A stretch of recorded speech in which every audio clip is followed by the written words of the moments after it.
इस वक्त हमारे साथ टेरी की साइंटिस्ट डॉक्टर अंजू गोयल हैं। मैम, पीएम 2.5 की बात अभी हो रही है। दिवाली अभी बीती है। जो हवा है वो ख़राब भी हुई है पहले से।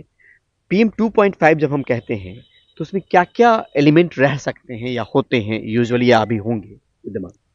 देखिए, पीएम 2.5 का एक बहुत ही सिंपल सा होता है। जो भी चीज़ पार्टिकुलेट मैटर बन जाती है वो सब पीएम पार्टिकुलेट मैटर है। अब साइज़ के ऊपर हम वेरिएशन करते हैं कि अगर उसका साइज़ 2.5 माइक्रोमीटर से कम है तो वो पीएम 2.5 हो जाएगा। अगर उसका साइज़ 10 माइक्रोमीटर से कम है तो वो पीएम 10 हो जाएगा। जब हम केमिकल कंपोजिशन की बात करते हैं तो नॉर्मली हमें मिलते हैं भारी मात्रा में हैवी मेटल्स, आयंस। सिमिलरली आप देखेंगे elemental carbon, black carbon, organic carbon. So ये सब कंपाउंड जो होते हैं ये मेजरली हमारे पास पीएम 2.5 में मिलते हैं।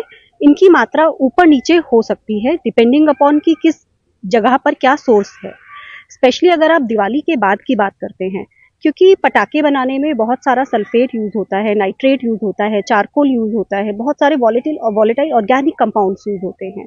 तो जब वो बर्न करते हैं तो उस टाइम पर हम लोग मान सकते हैं कि पीएम 2.5 में सल्फेट, नाइट्रेट, ऑर्गेनिक कार्बन, इन सब चीज़ों की मात्रा जो मिलेगी वो हमें ज़्यादा मिलेगी। और ये किस तरीके से बीमारी हो सकती है इनसे, अगर लोग ब्रीथ कर रहे हैं इस एयर को? देखिए, सबसे पहला जो कॉमन इम्पैक्ट हम सब लोग देखते हैं, कांस्टेंट कफिंग, एस्थमेटिक इंसिडेंसेस हमारे बढ़ जाते हैं। कितनी बारी होता है कि आप चाहे कितना ही इनहेलर लें या फिर आप नेबुलाइजर करें, तब भी आपको असर नहीं पड़ता। तो respiratory impact is the first and the foremost thing.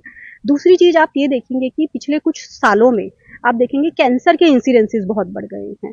तो कहीं ना कहीं air pollution is also one of the main reason associated, क्योंकि हेवी मेटल्स है उसमें। उसके अंदर हैवी मेटल्स हैं। उसके अलावा अगर आप देखते हैं जैसे एरोमेटिक ऑर्गेनिक कंपाउंड, जो हम वॉलेटाइल ऑर्गेनिक कंपाउंड कहते हैं, वो भी कहीं ना कहीं कैंसर के लिए उत्तरदायी होते हैं। जैसे बेंजीन हो गया, जो आपका बेसिकली जितने भी आपके पटाखे बर्न होते हैं या फिर जहां से भी आपके वॉलेटाइल ऑर्गेनिक कंपाउंड्स निकल रहे हैं, तो वो भी कुछ हद तक आपके कैंसर के लिए जिम्मेदार होते हैं। उसके अलावा पिछले गत वर्षों में कुछ स्टडीज करी गई हैं जो बताती हैं कि पार्टिकुलेट मैटर के इम्पैक्ट जो होते हैं वो केवल अस्थाई नहीं होते हैं, बल्कि इन सब का जो इम्पैक्ट है वो हमारी बॉडी पर लॉन्ग टर्म के लिए रहता है। गंगाराम के एक डॉक्टर ने हमें बताया था कि उन्होंने देखा कि जो ब्लैक कार्बन होता है, उन्होंने इवन ये तक पाया कि ब्लैक कार्बन जो होता है वो हमारी ब्लड वेसल्स के अंदर मिल जाता है और ब्लड के थ्रू हमारी पूरी बॉडी के सिस्टम में ट्रांसफर होता है। So it is not only lungs which are getting impacted, rather it impacts our circulatory system, it impacts our nervous system, it impacts, it is also found to be responsible for the physiological problems and the behavioral issues. It is also found responsible for stroke.